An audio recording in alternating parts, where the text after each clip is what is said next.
रजवन जी, सवाल ये उठता है बार बार कि इतना दरिया दिली इतनी राम रहीम के लिए ही क्यों दिखाई जाती है, बाकी कैदियों के लिए क्यों नहीं? देखिए मनु जी, मैंने आपको मेहरबानी नहीं है ये कहा है, दरिया दिली फिर आप शब्द का प्रयोग कर रहे हैं। क्या रुक जाइए ना, रुक जाइए, ये दर्शकों को तय करने दीजिए ना। चौहान साहब रुक जाइए ना, चौहान साहब, नहीं आप 1 मिनट रुक जाइए, आप रुक जाइए, ये दर्शकों को तय करने दीजिए क्या है क्या नहीं है। रुक जाइए, आप कैसे निर्णय ले रही हैं कि ये दरिया दिली है? क्या आधार है आपकी इस दरिया दिली? रुक जाइए ना चौहान साहब, रुक जाइए ना, मैं बताऊं आपको आधार। नहीं मनु जी, आपको जस्टिफाई तो करना पड़ेगा अपना कमेंट। आपने मेहरबानी कहा, मैंने उसका उत्तर दे दिया, आप फिर दरिया दिली कह रहे हैं, ये तो अनफेयर है ना। रुक जाइए, 1 मिनट रुक जाइए ना, मैं बता देती हूँ आपको। 1-2 बार कोइंसिडेंस हो जाता है ना। आपने 1 मिनट रजवन जी 1 मिनट रुक जाइए। रजवन जी, फरवरी में मिली पैरोल जब पंजाब में विधानसभा चुनाव होने वाले थे, जून में मिली 30 दिन की जब हरियाणा में नगर पालिका चुनाव होने वाले थे, अक्टूबर में मिली तब हरियाणा के आदमपुर और हिमाचल प्रदेश में विधानसभा चुनाव होने वाले थे। क्या ये कनेक्शन दर्शकों को समझ में नहीं आता है क्या रजवन जी? क्या मैं ले लेंगी 2 मिनट? मैं ले लूंगी आपसे जवाब, आप रुक जाइए ना, मैं ले लूंगी आपसे जवाब, ले लूंगी मैं सिर्फ सवाल पूछ रही हूं और सवालों में किस शब्द का प्रयोग करना है ये मुझे ही तय करने दीजिए। आप जवाब देकर सेटिस्फेक्शन कीजिए ना।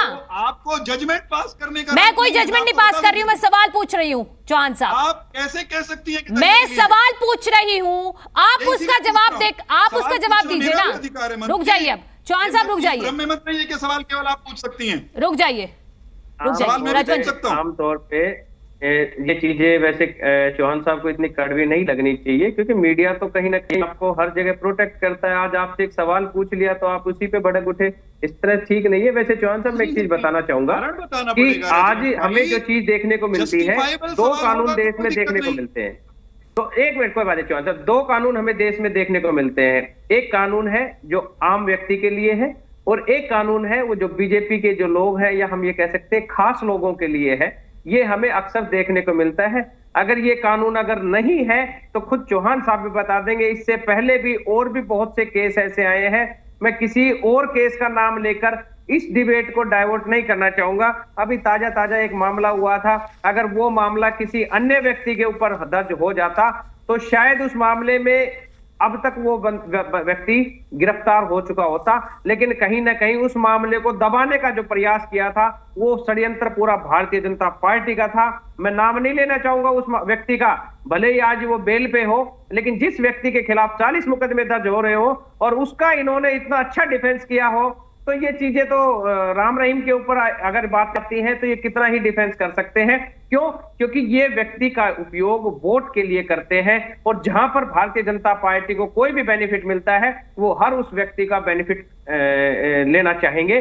अब मैं एक चीज मैं आपको बताना चाहूंगा कि अगर और व्यक्ति और भी अपराधी होंगे, हरियाणा की बात करें या कहीं कर भी बात करें, और अगर अपराधी हैं उनको इसी हिसाब से अगर इन्होंने पैरोल दी है तो हमें इस पैरोल के ऊपर किसी प्रकार की कोई आपत्ति नहीं है। ये तो एक रिकॉर्ड बताएगा, जेल का मैनुअल बताएगा, या और अपराधी, बहुत से ऐसे अपराधी हैं जिनको बहुत सी जरूरी चीजों के लिए पैरोल की जरूरत होती है, लेकिन किसी न किसी तरह से उनकी पैरोल को रद्द कर दिया जाता है।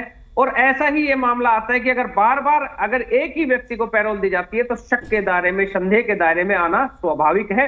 आज भारतीय जनता पार्टी हो सकता है बाबा राम रहीम के ऊपर विशेष तौर पर मेहरबान हो, इससे पहले आसाराम जी के ऊपर भी ये मेहरबान होने का काम किया। ये इन्हीं के ही नेता और मंत्री जो है वो पैरोल मिलने के बाद वहां पर हाजिरी मारने के लिए जाते हैं, तो निश्चित तौर पर मेहरबानी जरूर हुई होगी, क्योंकि सबको पता है कि बाबा के आशीर्वाद के बगैर इनके पास कुछ नहीं है। ऐसे बाबा की ये आमतौर पर वैसे सेवा करते रहते हैं। इनको आज वो एक आरोपी है, लेकिन आज भी शायद इनको दोषी नजर नहीं आते होंगे। दोषी है दोषी है वो, लेकिन इनको दोषी नजर नहीं आते होंगे। मैं यही कह रहा हूं, इनको दोषी नजर नहीं आते होंगे।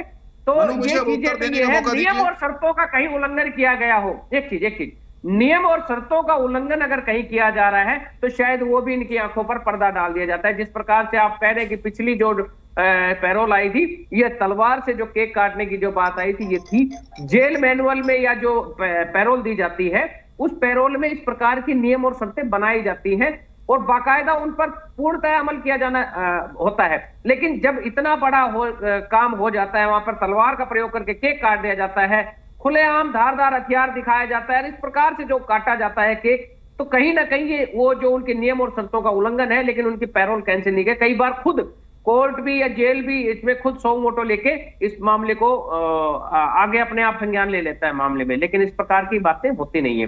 ठीक है, ये तो खुद भारतीय जनता पार्टी बताएगी कि इतनी मेहरबानी क्यों। चौहान साहब, आपको इस शब्द से क्या दिक्कत है? और आप ये प्रूफ कीजिए, बाकी नहीं, आप प्रूफ कीजिए ना कि आपकी सिर्फ बाबा राम रहीम के साथ नहीं हो रहा है, और भी ऐसे अन्य कैदी हैं जिनको समय समय पर पैरोल दी जाती है। आप नाम बताइए। आपको देश के कानून के बारे में कुछ जानकारी है कि नहीं? क्या आप ये साबित कर सकती हैं, आप मुझे साबित करने के लिए कह रही हैं, क्या आप ये साबित कर सकती हैं कि राम रहीम सिंह नाम के सजा याफ्ता व्यक्ति को पैरोल देने में किसी नियम को तोड़ा गया? नियम तोड़ा नहीं गया, नियम अनुमति देता है पैरोल लेने की। मैंने आपसे क्या सवाल किया? बीच में मत बोलिए, अब सुनिए जरा। पूरा करने दीजिए मुझे कृपा करके। आप पार्टी मत बनिए कृपा करके। मैं कोई पार्टी नहीं बन रही हूँ चौहान साहब, मैं कोई पार्टी नहीं बन रही हूँ। तो लीजिए, अब आप पार्टी कैसे बन रही है मैं साबित कर रहा हूं ना। आप साबित करने की बात पर आइए ना। मैं ये कह रहा हूं, मनु जी आप पत्रकार हैं, आप आपके रिपोर्टर ये साबित करें कि कोई नियम तोड़ा गया है। मैं उत्तर दूंगा। मैं दावा कर रहा हूं कोई नियम तोड़ा नहीं गया किसी व्यक्ति को लाभ देने के लिए। इसके बावजूद आप कहती हैं मेहरबानी। और मेहरबानी क्यों है आपने एक्सप्लेन किया। आपने कहा कि उस चुनाव के समय मिल गया, फलाने चुनाव के समय मिल गया। मनु जी, आप और मैं दोनों हिंदुस्तान में ही रहते हैं और भारतवर्ष में और प्रदेश में निरंतर साल में 2-2, 3-3 चुनाव, पालिका से लेकर के और विधानसभा, राज्यसभा, लोकसभा, उपचुनाव, पंचायतों के चुनाव, ये लगातार चलते रहते हैं। अगर चुनावों के आधार पर किसी का पैरोल रोकना या देना, इसका कोई प्रोविजन है तो पढ़ के सुना दीजिए। और उस नियम का अगर उल्लंघन हुआ होगा तो मैं भी आपके साथ हो जाऊंगा। आप बताइए ना कि बाबा राम रहीम की तरह और किसको दी गई है इस तरह से पैरोल कि हर 6 महीने में आप बाहर आ जाइए पिकनिक पर। आप सुनिए तो सही। क्योंकि राम रहीम सिंह आपको नजर आते हैं इसलिए आप ये सवाल उठा रही हैं। मैं आपको कह रहा हूं, आपको नजर नहीं आते क्या?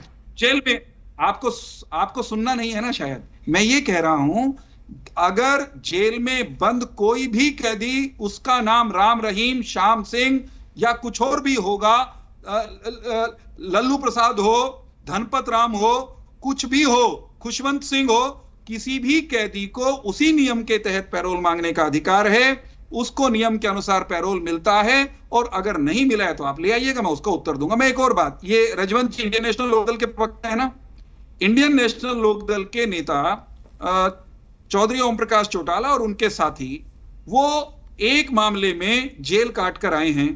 आप जरा इनसे पूछिए उनको कब कब पैरोल मिली। जब जब उनका हक बनता था उन्होंने मांगी, उनको पैरोल मिली।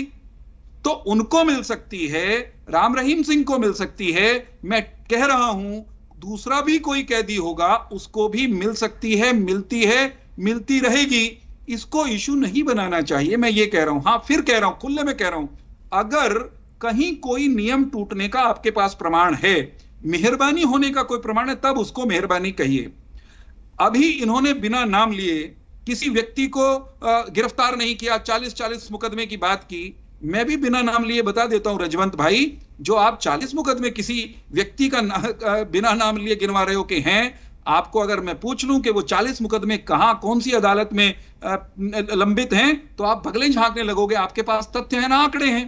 आप बेतुकी बातों के आधार पर वही बात बोलते हो जो आपके खिलाफ जाती है। आपके नेता क्यों मांगते थे रोज रोज पैरोल, और उनको हर साल क्यों मिलती थी भाई?